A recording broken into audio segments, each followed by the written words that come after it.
Hello people, it's the Secret Anime Fan here, and today's video is a video on Scotch of the Beast Pirates, and this video will cover his story and act as an overview of his character and hopefully educate some of you if you're not familiar with One Piece. But even if you are familiar with One Piece, you may still like revisiting this character with me. So let's get started. I would expect spoilers for the manga, but don't worry, this character is kind of minor, so you're not going to really be spoiled much at all. Now, I made a video on Caribou and it reminded me of Scotch, or Iron Boy Scotch as he's also known as. He made his first appearance during chapter 595, which was basically an update on the 11 supernovas in the New World. And I remember at the time there being hype around this chapter, and of course Scotch himself and a certain other person, that person being Drake. So we see Drake approach Scotch, and Scotch is basically like, do you know where you are? This island is under the rule of Kaido. Yes, that Kaido of the Four Emperors, or Yonko, however you want to name it if you're familiar with the dub or sub. I prefer Yonko, but yeah, let's move on. Well, Scotch actually said this is one of Kaido's favourite islands and is under his protection. But if you know how Yonko work, that's basically the same thing as owning the island, like in a sense, in a way that is. And here is where all the hype came from.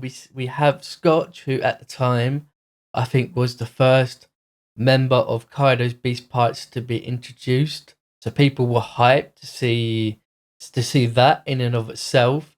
And then we see Drake, a supernova, confronting one of Kaido's subordinates, who also had a lot of hype around him, that Drake I'm talking about. So Scotch goes on to say he is guarding this island for Kaido on Kaido's orders, and he would be better off not to anger Kaido. To which Drake is like the badass he is like, oh, so if I take your head, will I draw the attention of Kaido? Scotch replies, yep, basically assuming no one would want to anger Kaido. Nope, Drake had other plans and transform into his Allosaurus form, who I must admit I thought was the T-Rex at the time, and I can't be the only one who thought that. Now, we don't actually see the two fight as the scene moves on to like the next supernova update panel scene, whatever, but we can assume they clashed, and I'm going to come back to this moment as it has a few interesting points to speculate on. Scotch was next seen after the time skip, where he is seen attacking a group of revolutionaries on what looks like the same island that he was seen talking to Drake on. Now, this is interesting, as if it is the same island that he was first seen on, then this means we have a revolutionary army.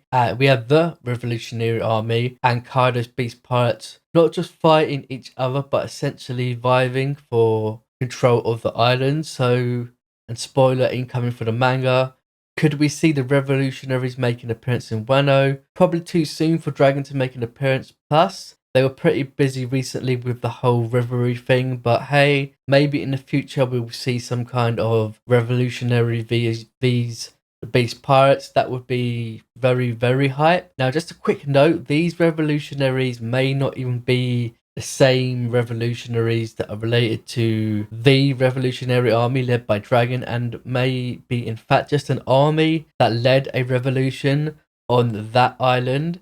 It's unclear, but hey, it's funny, or it's funner to just assume they are part of the actual revolutionary army.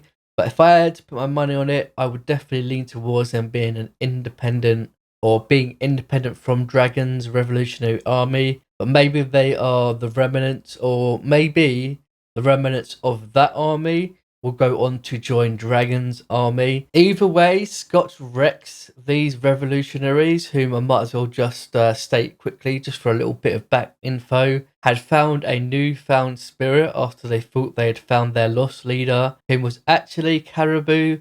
Scotch is seen attacking Caribou, and Caribou was not liking that at all and chose to run away, didn't want any of that smoke. But Scotch chose to take a hostage, and this hostage was the old lady whom nursed Caribou back to health when he was in ill health, which is all part of a cover story, by the way, from the manga. If you want to go read that, you could probably do that without being spoiled on the manga. And this old lady was actually the mother of the Revolutionary Army commander that Caribou was being mistaken for. Scotch uses the old lady as bait to draw Caribou from the ship he was hiding on, and Caribou was ready to set sail with his crew.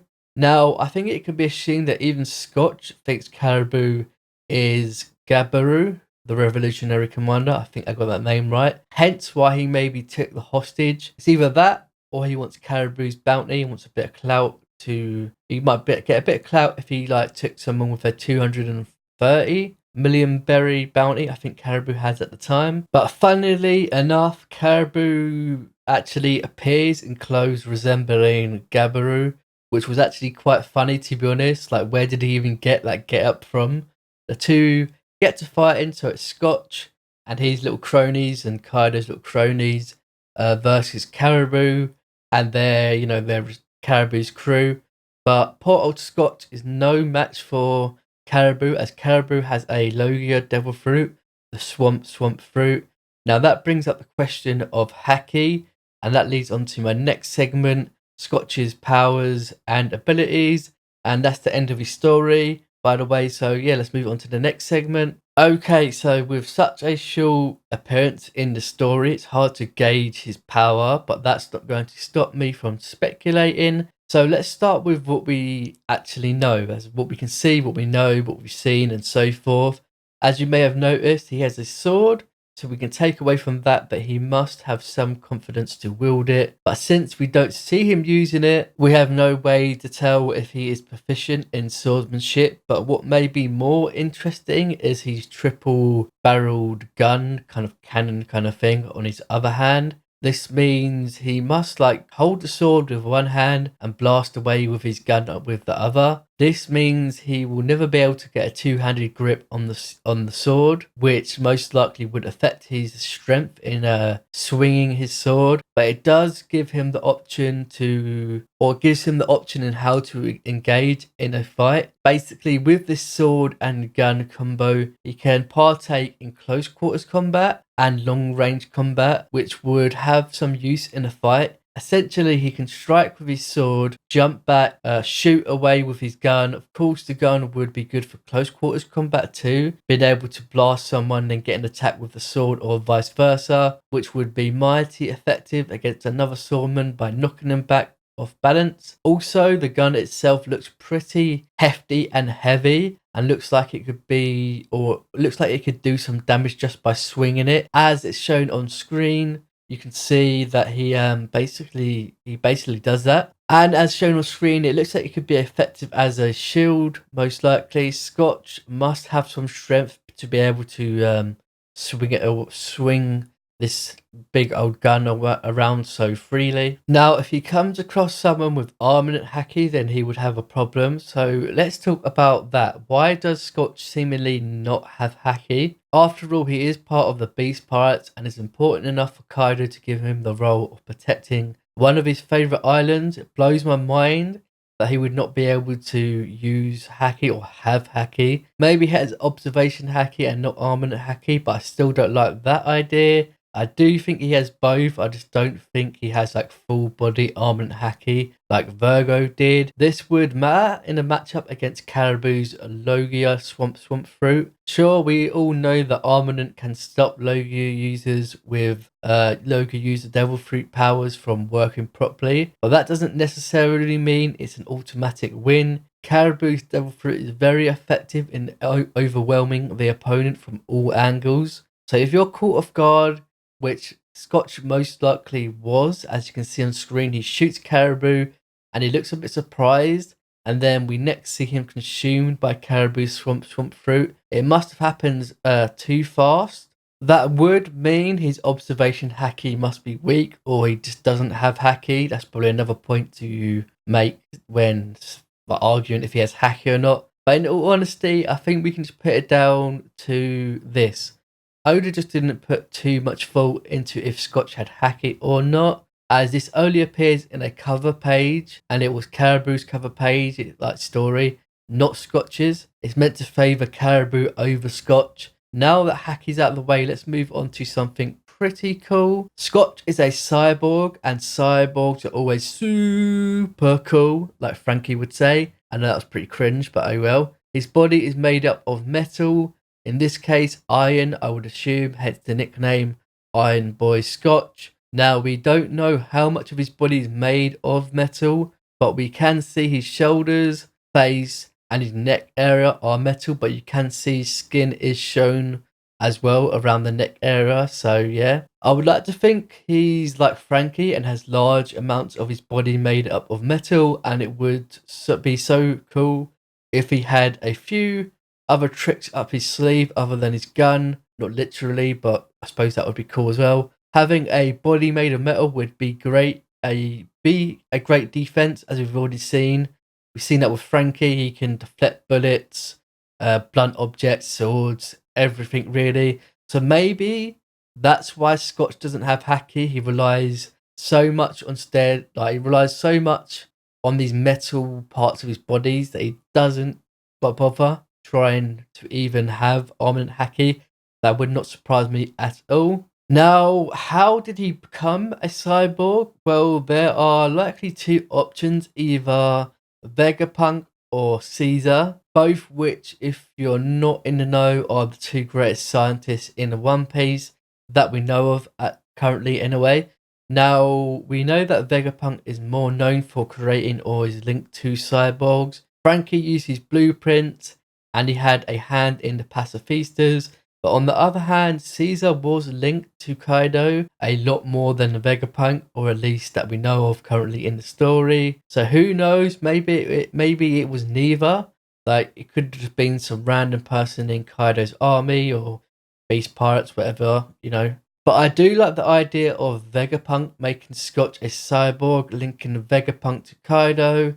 Now, I will also quickly mention that Kaido and the Beast Pirates have been making weapons on their own, so maybe Scotch is a result of that, and perhaps we will see more people like Scotch in the Beast Pirates, which would be pretty cool, as it would switch things up a bit. Side note, I would love for Scotch or a different cyborg to be in Wano, then we would see Franky battle another cyborg in a super fight. I'm sticking with that cringy super thing. Franky, though, would likely wipe the floor with Scotch. Let me know in the comment section if you'd like to see that. Now, let's try to determine Scotch's rank in the Beast Pirates, which should have some indication on his power level and his strength and so forth. We know he is not part of the Pleasures, and I don't think he is part of the Waiters rank, and I wouldn't put him in the Gifters either. Just a quick explanation. Gifters are people who have eaten small devil fruits. Waiters are, of course, the ones waiting to eat them. And the Pleasures I will leave unexplained just in case you haven't read the manga. I don't want to completely spoil you. So that would put him in the Headliners category, which is basically the rank for people of importance and of some power in Kaido's crew. Now, I wouldn't put him in the Flying 6 Headliners, which is the cream of the crop of the Headliners. And of course, he's not part of the All-Stars, which is Kaido's top crew members, like above the Headliners, the big boys of their crew. But he definitely fits into the Headliners category, as a lot of the Headliners have roles and responsibilities. Now, what would go against him not being part of the Headliners is his lack of devil fruit. Unless he actually has one, but I don't think he does. But you have to remember that Scotch, if I remember correctly, is the first crew member that we see of Kaido's crew, the Beast Pirates. So maybe Oda at the time had bigger plans for Scotch, and as things went along, he just changed his mind with the introduction of like small devil fruits and so forth. Maybe Scotch was going to have a bigger role, but now he doesn't. So all in all, Scotch is likely somewhat powerful. After all, we managed to survive going toe-to-toe with X-Drake unless they talked it out, which I find highly unlikely. And even though he lost to Caribou, I'd probably put his strength around 100 million belly or berry plus, as X-Drake was around 220 million and Caribou at the time was around 210 million belly or berry. So half that seems about right, or at least I think it's at least half that. If he survived X-Drake but lost to Caribou, that means he can't be over 210 million, but he can't be too much weaker than 210 million. So 100 million plus is about right for me. But at the same time, I think I don't know, because I reckon Luffy could have beaten Scotch when he was 100 million berry or belly. But hey, this is the new world we're talking about, so any person who makes an appearance in the new world usually has a higher belly or berry bounty. That's just the way it goes. Okay, so let's move on to the final part of the video, Scotch's personality. This should be short. From what we saw, Scotch was a pretty level-headed person, as he didn't lose his cool when he was confronted by X-Drake, warning him of the situation that this is Kaido's territory. Although he did seem a little bit cocky, calling X-Drake a greenhorn, which is basically like a new person, like you're wet behind the ears kind of thing. So maybe that's part of his personality. But we do see another side of his personality. He can be ruthless, as we can see in the cover story. He's not afraid to take hostages and is quick to squash the rebellion. So he's most likely a decisive kind of person, ruthless personality.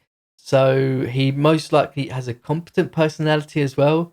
And he seems very loyal to Kaido, so that must be part of his personality, as he seems so committed to serving Kaido, and most likely has a responsible personality for Kaido to trust him to look after an island that he cares so much about. And that's about it for his personality. Now, just before I end the video, there is 2 more things I want to talk about involving Scotch, and that is his number 18 on his shoulders and his name. His name could refer to the alcohol, but it could also refer to the theme of Kaido's crew of having card-related names. Scotch's name could be in reference to the card game Scotch Whist, I think it is. Now, maybe Scotch's 18 somehow figures into card games. If anyone could inform me, that would be really cool to know. But what I like to think is that 18 signifies either 2 things. He is the 18th cyborg created by, let's say, Vegapunk, and this would, of course, also be a reference to Dragon Ball in a way, so that would be cool for Oda to do if he'd done that. Or the 18 signifies a rank in Kaido's crew, like the Flying 6 headliners. Maybe there's another subcategory in Kaido's crew, the 18 something headliners, you fill the blank. That would be cool. Either way, I definitely want the 18 number explained by Oda in the future, should Scotch come back into play in Wano or the story in general. Anyway, that's it for this video. I hope you enjoyed the video. Check out my channel for more anime and manga content such as One Piece, My Hero Academia, The Promised Neverland, and Dragon Ball. I do the odd Dokkan battle video if you're interested in that. Please like and subscribe, and see ya!